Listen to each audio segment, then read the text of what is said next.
আল্লাহ রাসূল সাল্লাল্লাহু আলাইহি ওয়াসাল্লাম একটা গোত্রের ইমাম নিযুক্ত করলেন মুআয ইবনে জাবালকে।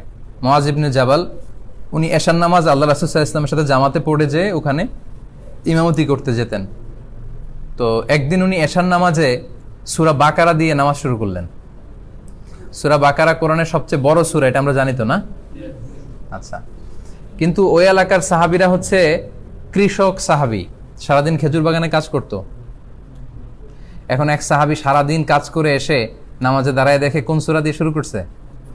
বাকারা। ভয়ঙ্কর অবস্থা, উনি তো আর দাঁড়ায় থাকতে পারেন না। অনেকক্ষণ ট্রাই করলেন, দেখে যে না, আর পারা যাচ্ছে না, পা ব্যথা করতেছে। উনি নামাজ ছেড়ে দিলেন, পেছনে যে একা একা নামাজ পড়লেন, মনে মনে বললেন আপনার ইমামতি ছুটাই দিব আমি, দাঁড়ান।